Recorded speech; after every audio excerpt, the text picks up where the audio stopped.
Oh, Kevin Smith. You know, the guy who has filmed himself crying over every fantasy sci-fi teaser trailer that comes out of Hollywood. Yeah, he made a new He-Man cartoon. You might have heard about it. After 30-something years, us original old-timer He-Man fans are finally getting what we want in the new Netflix He-Man series, Masters of the Universe Revelation. Except I watched it and it fell utterly short of my already lowered expectations. This review is for those of you who have watched it. If you haven't seen it yet, good luck. No, go and watch it, come on back and join the discussion in the comments below. I would love that. I have watched the entire epic 5-episode first season of Revelation, and boy do I have a lot to say. Imagine that on this channel. What I'm hearing a lot is that this entire first season is a big old bait and switch, and I'm gonna have to agree with that, but let me make this delineation. I would say that episode 1 is the bait. Episodes 2, 3, 4, and 5 are all the switch. It is Teela's show. I mean, make no doubt about it. This is Teela front and center. It's all about her. It's all about her reactions to everything. It's all about her turning her back on everything she ever knew. And that's super off-putting to a lot of the original fans because He-Man is almost nowhere to be seen in this entire season. The basic plotline is magic is leaving Eternia. He-Man makes a big sacrifice to try to keep that under control, and everything goes haywire, and now it's up to Teela to solve the mystery of how to keep Eternia intact, how to keep magic there, while battling the idea that she has been completely just kept in the dark about everything the entire time. So this is built up to be a sequel series to the original He-Man cartoons back in the 80s. Which you could never possibly make because it's a completely different style. It's a completely different type of writing, if you can even call it that. It's a completely different type of animation, and you're dealing with an audience that was maybe 8 years old to 10 years old at the time, who are now in their 40s. We've got the intro using graphics of the original Mattel He-Man package art. And I'm sitting here going, why are you showing us the toy art for a series that's supposed to be completely new? That doesn't convince me. Oh, the nostalgia cavalcade was there, and the minute I see that happening at the beginning of something, the hair on my neck goes up, and I know that we're in for trouble. And the writing in the first episode was so ham-fisted, I was getting virtual lumps on my head for being hit constantly with puns about characters' names. I'll give you an example. Teela in one scene, she appears for her to be her ceremony to be deemed, man-at-arms, and Marlena comes up. She says, "Oh, Teela, you look like a warrior goddess." I get it. We get it. That's what she was called on the packaging, on the toy. I get it. Cringer is hiding under the table because, like any animal at the 4th of July, I guess, runs away and doesn't want to hear the fireworks. Man-at-Arms comes up and says, "This doesn't bother me. I've seen plenty of battle, cat." One of my favorite parts in episode 1, and yes, I'm being a smartass about this, they literally put Cringer in a safety bubble. They put Cringer in a safe space. And who pops it? Prince Adam with his magic pin. I could not keep up with the fan pandering express. The Pander Express. It was just, oh look, there's Landshark. Oh, there's Roton. And oh my gosh, everybody's here. Every character, we're going to cram them all into this one episode. Speaking of characters, we've got to talk about Teela in this first episode because obviously she's the main thrust of all of this. And that's the biggest problem. Her motivation is completely unearned. I feel like there's episodes of this story that I never got to see. So her reaction to finally finding out that Prince Adam is in fact He-Man, after he's dead, by the way, and she completely does this out of character reaction going, "Oh, I've been lied to this whole time. I've done nothing but defend all of you. How could you do this to me?" There's no moment of, "Oh my God, my best friend is gone. Why was this a secret? There must be some reason that I wasn't supposed to know. Can one of you who has raised me or loved me, can one of you tell me about this? Let's find out. Let's get to the bottom of this." By the way, there's also no funeral, there's no ceremony, nothing. It just suddenly becomes all about Teela. Wrong. She also has a scene before any of this with Prince Adam where she's talking about she's finally going to get her chance to show all of Eternia and everyone around her what she's made of. Kevin Smith, did you watch the original series? There were episodes dedicated to showing what a unique and amazing heroine and person Teela was. That show did nothing but put her on a pedestal. That show did nothing but constantly point out what a virtuous person she was, what a good friend she was, what a terrific fighter she was. It did not paint her in any negative light, and there was nobody in the original series ignoring her. Didn't happen. This is a huge gaslighting moment, and it's a huge problem in the writing, which isn't very good. From this moment on, it is oh, that's scary. From this moment on, it is Teela's story. There is no ifs, ands, or buts about that. Speaking of butts, how about that Sailor Moon-esque transformation of Prince Adam into He-Man, and we do the little pan around his body, and there it is. Want to see He-Man's butt for a split second? You got it. In episode 2, we're introduced not only to Teela's new life, but to Teela's new haircut, and to Teela's new girlfriend.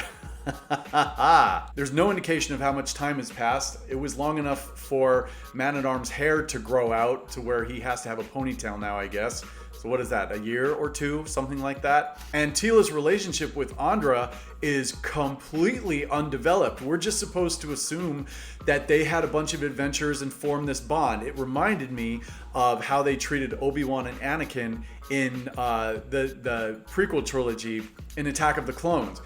They just show them together, and we're just supposed to go, oh, well, they must have had all these experiences and things that bonded them together, and we just take this at face value that they are super good friends or whatever they are. We'll get to that in a minute. People can dance around this all they want, but I have to talk about the very obvious queerbaiting that was going on in this series. Teela and Andra are presented as if they're shipped, and I'll give you an example of that. When Teela says that she's turned her back on magic and everything, and she says, I want something tangible, she looks right at Andra and kind of like one of those moments. Come on. If you made this for adults, then treat us like adults, all right? I'm gonna say something about queerbaiting that might get me in trouble with some of you, but in my experience, it's something I find to be true again and again and again when it comes to entertainment and writing, and it's this. Not only is queerbaiting a pretty cheap way to try to spark further interest from your audience in the story that you're telling, but it's also, especially in this case, it's really safe and it's actually kind of lazy. And one of the reasons I'm saying this is because to take two female characters and imply that there might be something there in a series that is comprised of a largely male audience, that's low-hanging fruit. If you made two of the main male characters in this story a possible homosexual couple, this show would tank. Sorry to say that, but it's true. This is another gaslight and something almost everybody is talking about. You have to either shit or get off the pot with what you're implying with these characters. Otherwise, this is a mockery, this is a sham, this is bullshit. I really didn't think much of Andra, except that she was kind of the plucky sidekick who would say snarky things every once in a while. Among them, she actually said no glove, no love in a He-Man cartoon. I was sitting here and I said, did that really happen? I was sitting alone and I still said that out loud. I said, did that really happen? No one answered, of course. And when did Cringer become Hamlet, by the way? I think in episode 2, he delivers this huge, emotional monologue about, oh, we've got to work together to save Eternia. No more fighting. I remember Kevin Smith mentioning something about this in an article saying, oh, he's got this monologue now and it's so good and tears are welling up in my eyes. Oh, okay, Kevin, that must have been a really unique experience for you. I love Evil Lynn giving man advice on this series. It's like you're kind of dating a skull. And I also love her lecturing Teela about running away from your problems when she's been on the side that's been causing most, if not all, of the problems on this planet. There is the age-old battle in this, which I find really interesting, of the ongoing struggle between magic and technology. And one thing of a few that I did find really interesting about this storyline was the takeover of Snake Mountain by Triclops and his cult of kind of technology worshippers, where basically they give you black ooze and they turn you into another robe-wearing cyborg to to go and worship the Mother MacBook. But that was who the apple of their eye was, so to speak. The apple of their eyes, apple of their eye, apple of their try. I don't know. Since magic and the loss of magic is a huge part of the story plot of this series, I think it would have been really interesting to see perhaps Prince Adam lose the magic that turns him into He-Man, and he has to go on a quest to restore that magic with Teela as his, regular, less powerful self.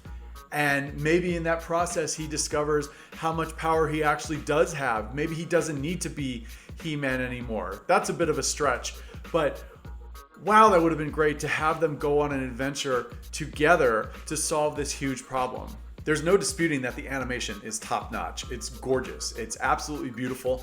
It's not overly CGI'd, which is great. The special effects are used very, very nicely. I love that there's a big battle scene taking place at Castle Grayskull. We've never seen anything of that proportion before. And that's just a little shred of something that gave this series just a little bit of spark. There were some things that I liked. Like I mentioned before, I did like the subplot of Triclops taking over Snake Mountain with his technological cult. It was a little weird, but it was something new and something we hadn't seen before. I do like that Orko was given a chance to defend his friends and really put his magic to the test and really put his self-worth to the test. We lost him, which sucks, but I like that they gave him some bigger circumstances to try to control and try to overcome. They gave him probably like the biggest problem he's ever had. I really did like the idea of Preternia, which is their version of heaven where former heroes go. It's been compared to, the Viking Valhalla, where the gods of old go to kind of live in paradise the rest forever, for eternity. I really liked that. There was a world we hadn't seen before. I guess it was fine that Preternia was the Eternia playset from the Mattel line in the 80s. Here we go with the toy stuff again. I could feel Kevin Smith just patting himself on the back. He's sitting in his office just going like, oh yeah, we got that toy in there and we got that image and we got, it's gonna be fucking great, man. It's fucking great. Yeah, fuck. We hear so much with these kind of projects all the time. This is what fans have been waiting for. Really? Because I didn't get the voting ballot in the mail for that. I didn't get asked. I think millions of us did not get asked, hey, would you like to see a He-Man cartoon again? And if you did, what are some of the things that you would like to see it be about? This conversation is taking place somewhere else because I was there in the 80s when this show was on television. And in all this time since, I've never gotten a card. I've never gotten one of those little things in the mail says, hey, what do you think? I've never gotten a text. Stop telling us what we've waited to see. Just ask us instead of putting something out that a lot of people don't like, getting backlash, and then blaming us for your shoddy work. I don't know who this is for, and other people have said that. I don't know what the audience for this is supposed to be. Are little kids supposed to be watching this? Are 50-year-old edgelords supposed to be watching this and going, yeah, that's He-Man, that's He-Man? I'm somewhere in the mix, and I don't even know where I fall in all of that. And I don't think that's what's supposed to happen. We got to talk about the acting. Let's get to the acting, to the voice acting. I was half impressed and half. I found the voice cast to be really uneven. Let's start with Sarah Michelle Gellar. Well, as far as I'm concerned, this is not Teela. This is not the Teela that we grew up with. This is not the go-get-em, occasionally disheartened, but always stuck with her friends, fought for her loved ones, wanted to take on the battle, was right there at everyone's side whenever they needed something. This is a body snatched counterfeit shell of a former character who's now been turned into a self-absorbed, angry, and jaded woman. How the hell is she going to react to being told she's the sorceress's daughter? She shave her entire head? And at the core of this Tila facsimile, we find out that her biggest fear is being afraid that she's just too awesome. Only a belly button gazing writing team assembled by Kevin Smith would write something that lame. And Sarah Michelle Gellar's voice does not help this role at all. It's totally mismatched from the design that they've given it. It's just, it makes me cringe. All right, here's another thing that's probably gonna get me in a little bit of hot water, but Mark Hamill. Is there no one else who could have done Skeletor? Or Joker 3.0 or Joker 5.2 or the latest incarnation of Joker? Has anyone caught on yet that like everything he does is just a derivation of his Joker voice? This Skeletor was almost completely humorless, almost like didn't have any of that sense of, there was no real like iconic laugh. There was no jabs at the heroes, and that's partially due to the writing too. I understand that, but like, God, you had your chance, and you just went back. You just went back to the same template that you use for everything. Sorry, you blew it. You blew it, Mark, as far as I'm concerned. And for the love of God, can you just do the Skeletor voice without throwing in a line from Star Wars? Did you have to say, "Take your rightful place at my side"? Like, really? Really? Just do it. Just do it. And again, that's the writing, but that really pissed me off. You know who I really liked? I really liked Liam Cunningham as Man-at-Arms. I loved him. Powerful, dynamic, made some good choices, sounded great, and you could hear the character in his voice. If the character's in here, it's gonna come out here. You know who else I'm not hearing a lot about, but who I loved? Susan Eisenberg as the sorceress. I loved her. I thought that she was commanding. I didn't know why she didn't have the British accent, and that Eva Lynn now did. It was like they switched the kind of voices that they had, and I get it. You know, Lena Headey is British, obviously, so that's the kind of voice she's gonna bring to that. But I really liked her, and I really like Keith Michael Richardson as Beastman. He didn't have to do much to be very imposing. When he said, "If you mess with her, you'll be dead," you know, that was great. That was great. He finally really got to be Beastman and say something really threatening, and boy, that actor just ate that up. I thought Griffin Newman did a nice job as Orko, keeping him nerdy, but also seeing a whole emotional and self-reflective side of Orko that gave us a deeper insight into his character.